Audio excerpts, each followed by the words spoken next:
2. Gateway to the spirit world. For thousands of years, the people of Mesopotamia believed the gates into and out of heaven lay at opposite ends of the great curve of the Milky Way, called the River of Souls. After death, souls had to wait for the rising doorway of Sagittarius and the autumn equinox, when day and night are equal. Reincarnation back to Earth could only take place during the spring equinox through the Gemini exit in their night sky. My subjects tell me that soul migration is actually much easier. The tunnel effect they experience when leaving Earth is the portal into the spirit world. Although souls leave their bodies swiftly, it seems to me entry into the spirit world is a carefully measured process. Later, when we return to Earth in another life, the route back is described as being more rapid. The location of the tunnel in relation to the Earth has some variations between the accounts of my subjects. Some newly dead people see it opening up next to them right over their bodies, while others say they move high above the Earth before they enter the tunnel. In all cases, however, the time lapse in reaching this passageway is negligible once the soul leaves Earth. Here are the observations of another individual in this spiritual location. Case 3. Dr. N. You are now leaving your body. See yourself moving further and further away from the place where you died, away from the plane of Earth. Report back to me what you are experiencing. Subject. At first, it was very bright, close to the Earth. Now it's a little darker because I have gone into a tunnel. Dr. N. Describe this tunnel for me. Subject. It's a hollow, dim vent, and there is a small circle of light at the other end. Dr. N. Okay, what happens to you next? Subject. I feel a tugging, a gentle pulling. I think I'm supposed to drift through this tunnel, and I do. It is more gray than dark now, because the bright circle is expanding in front of me. It's as if... Client stops. Dr. N. Go on. Subject. I'm being summoned forward. Dr. N. Let the circle of light expand in front of you at the end of the tunnel and continue to explain what is happening to you. Subject. The circle of light grows very wide and I'm out of the tunnel. There's a cloudy brightness, a light fog. I'm filtering through it. Dr. N. As you leave the tunnel, what else stands out in your mind besides the lack of absolute visual clarity? Subject. Subject lowers voice. It's so still. It is such a quiet place to be in. I am in the place of the spirits. Dr. N. Do you have any other impressions at this moment as a soul? Subject. Thought. I feel the power of thought all around me. Dr. N. Just relax completely and let your impressions come through easily as you continue to report back to me exactly what is happening to you. Please go on. Subject. Well, it's hard to put into words. I feel thoughts of love, companionship, empathy, and it's all combined with anticipation, as if others are waiting for me. Dr. N. Do you have a sense of security, or are you a little scared? Subject. I'm not scared. When I was in the tunnel, I was more disoriented. Yes, I feel secure. I'm aware of thoughts reaching out to me, of caring, nurturing. It is strange, but there is also the understanding around me of just who I am and why I am here now. Dr. N. Do you see any evidence of this around you? Subject. In a hushed tone. No, I sense it. A harmony of thought everywhere. Dr. N. You mentioned cloud-like substances around you right after leaving the tunnel. Are you in a sky over Earth? Subject. Pause. No, not that. But I seem to be floating through cloud stuff, which is different from Earth. Dr. N. Can you see the Earth at all? Is it below you? Subject. Maybe it is, but I haven't seen it since I went in the tunnel. Dr. N. Do you sense you are still connected to Earth through another dimension, perhaps?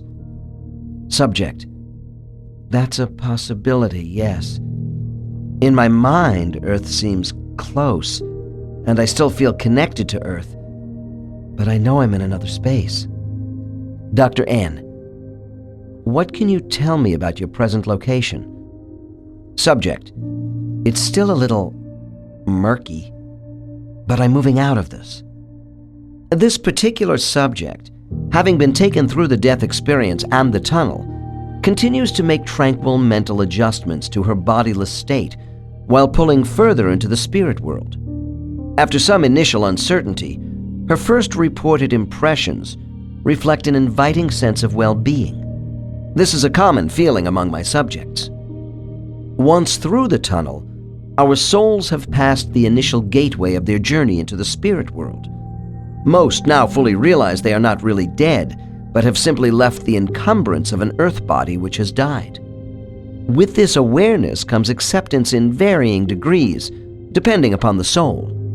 Some subjects look at these surroundings with continued amazement, while others are more matter-of-fact in reporting to me what they see.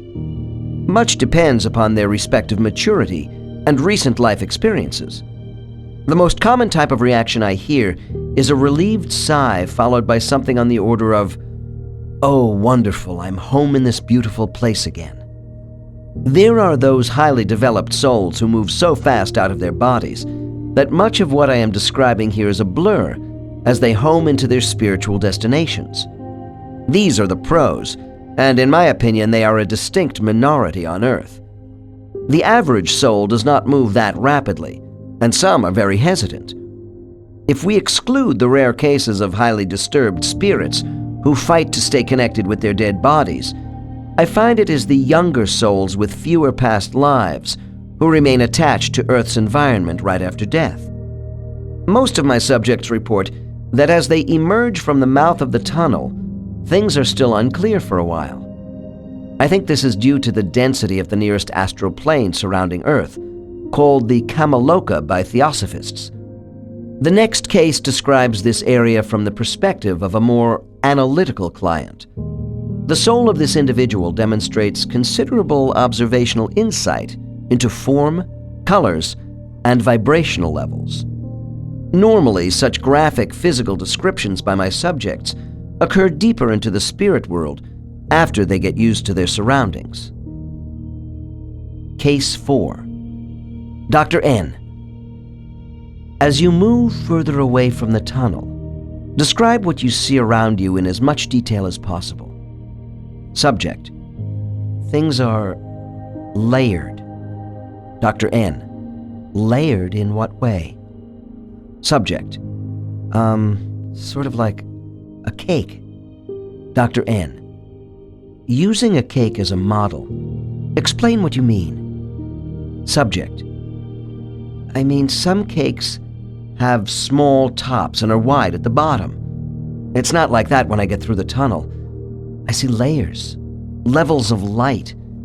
They appear to me to be translucent, indented. Dr. N. Do you see the spirit world here as made up of a solid structure? Subject. That's what I'm trying to explain. It's not solid, although you might think so at first. It's layered. The levels of light are all woven together in stratified threads. I don't want to make it sound like things are not symmetrical. They are. But I see variations in thickness and color refraction in the layers. They also shift back and forth. I always notice this as I travel away from Earth. Dr. N. Why do you think this is so? Subject. I don't know. I didn't design it. Dr. N. From your description, I picture the spirit world as a huge tier with layers of shaded sections, from top to bottom. Subject. Yes, and the sections are rounded.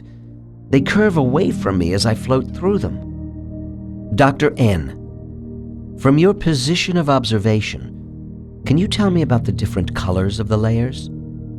Subject, I didn't say the layers had any major color tones. They are all variations of white. It is lighter, brighter where I'm going than where I have been. Around me now is a hazy whiteness which was much brighter than the tunnel. Dr. N, as you float through these spiritual layers, is your soul moving up or down? Subject, neither. I am moving across. Dr. N, well then, do you see the spirit world at this moment in linear dimensions of lines and angles as you move across? Subject, pause. For me, it is mostly sweeping, non-material energy, which is broken into layers by light and dark color variations. I think something is pulling me into my proper level of travel and trying to relax me too. Dr. N, in what way? Subject, I'm hearing sounds. Dr. N, what sounds? Subject, an echo of music, musical tingling, wind chimes, vibrating with my movements. So relaxing. Dr. N, other people have defined these sounds as vibrational in nature, similar to riding on the resonance from the twang of a tuning fork. Do you agree or disagree with this description? Subject nods in assent. Yes, that's what this is. And I have a memory of scent and taste, too. Dr. N, does this mean our physical senses stay with us after death? Subject, yes, the memory of them. The waves of musical notes here are so beautiful. Bells, strings, such tranquility. Many spirit world travelers report back to me about the relaxing sensations of musical vibrations. Noise sensations start quite early after death. Some subjects tell me they hear humming or buzzing sounds right after leaving their physical bodies. This is similar to the noise one hears standing near telephone wires, and may vary in volume before souls pull away from what I believe to be the Earth's astral plane. People have said they hear these same sounds when under general anesthesia. These flat, ringing sounds become more musical when we leave the tunnel. This music has been appropriately called energy of the universe because it revitalizes the soul. With subjects who speak about spiritual layering, I mention the possibility that they could be seeing astral planes. In metaphysical writing, we read a lot about planes above the earth. Beginning with ancient Indian scriptures called the Vedas, followed by later Eastern texts, astral planes have historically represented a series of rising dimensions above the physical or tangible world, which blend into the spiritual. These invisible regions have been experienced by people over thousands of years through meditative, out-of-body observations of the mind. Astral planes also have been described as being less dense as one moves farther away from the heavy influences of Earth. The next case represents a soul who is still troubled after passing through the spiritual tunnel. This is a man who, at age 36, died of a heart attack on a Chicago street in 1902. He left behind a large family of young children and a wife who was deeply loved. They were very poor. Case 5. Dr. N, can you see clearly yet as you travel beyond the tunnel? Subject, I'm still passing through these foamy clouds around me.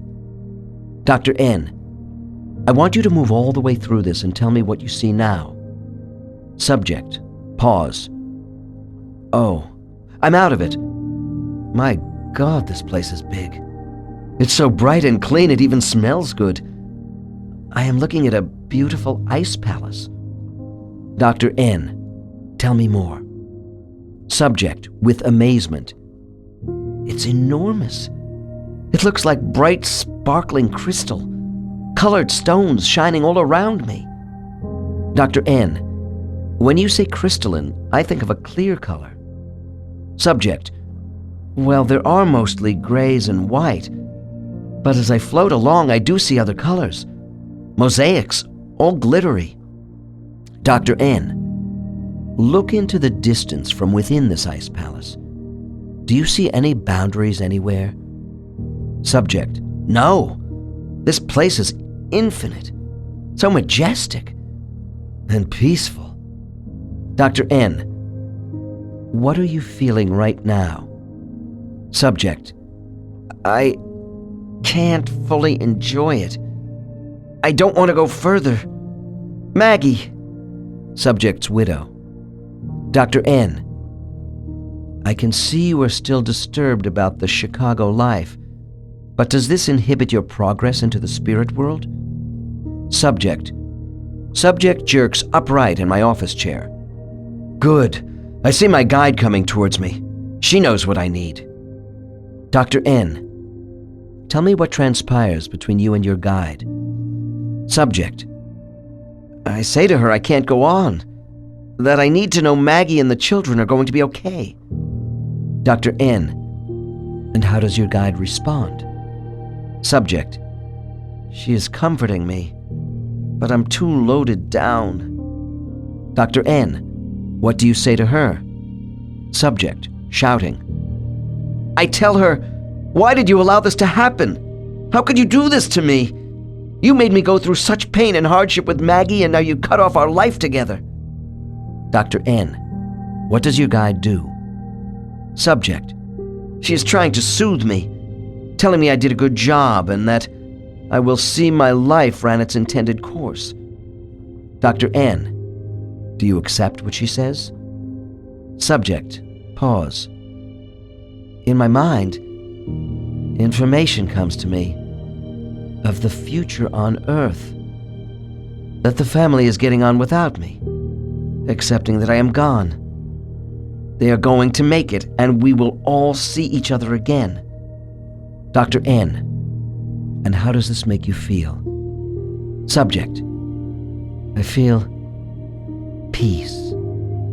With a sigh, I am ready to go on now. Before touching on the significance of Case 5 meeting his guide here, I want to mention this man's interpretation of the spirit world appearing as an ice palace.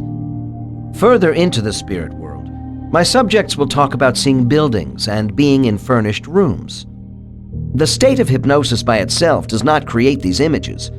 Logically, people should not be recalling such physical structures in a non-material world, unless we consider these scenes of Earth's natural environment are intended to aid in the soul's transition and adjustment from a physical death. These sites have individual meaning for every soul communicating with me, all of whom are affected by their Earth experiences. When the soul sees images in the spirit world which relate to places they have lived or visited on Earth, there is a reason. An unforgotten home, school, garden, mountain, or seashore are seen by souls because a benevolent spiritual force allows for terrestrial mirages to comfort us by their familiarity. Our planetary memories never die. They whisper forever into the soul mind on the winds of mythical dreams, just as images of the spirit world do so within the human mind. I enjoy hearing from subjects about their first images of the spirit world. People may see fields of wildflowers, castle towers rising in the distance, or rainbows under an open sky when returning to this place of adoration after an absence. These first ethereal earth scenes of the spirit world don't seem to change a great deal over a span of lives for the returning soul, although there is variety between client descriptions. I find that once a subject in trance continues further into the spirit world to describe the functional aspects of spiritual life, their comments become more uniform. The case I have just reviewed could be described as a fairly unsettled spirit bonded closely to his soulmate, Maggie, who was left behind. There is no question that some souls do carry the negative baggage of a difficult past life longer than others, despite the calming influences of the spirit world. People tend to think all souls become omniscient at death. This is not completely true, because adjustment periods vary. The time of soul adjustment depends upon the circumstances of death, attachments of each soul to the memories of the life just ended, and level of advancement. I frequently hear anger during age regression, when a young life ends suddenly. Souls re-entering the spirit world under these conditions are often bewildered and confused over leaving people they love without much warning. They are unprepared for death, and some feel sad and deprived right after leaving their bodies. If a soul has been traumatized by unfinished business, usually the first entity it sees right after death is its guide. These highly developed spiritual teachers are prepared to take the initial brunt of a soul's frustration following an untimely death. Case 5 will eventually make a healthy adjustment to the spirit world by allowing his guide to assist him during the balance of his incoming trip. However, I have found our guides do not encourage the complete working out of thought disorders at the spiritual gateway.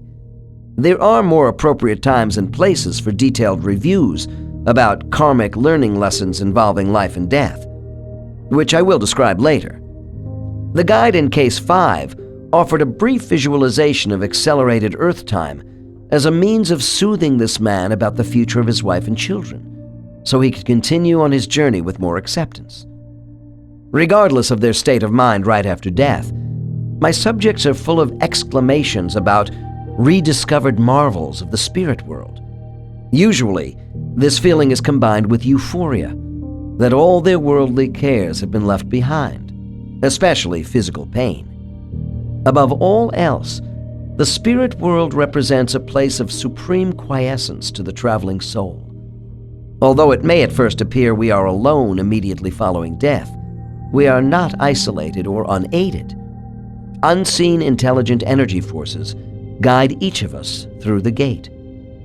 New arrivals in the spirit world have little time to float around wondering where they are or what is going to happen to them next.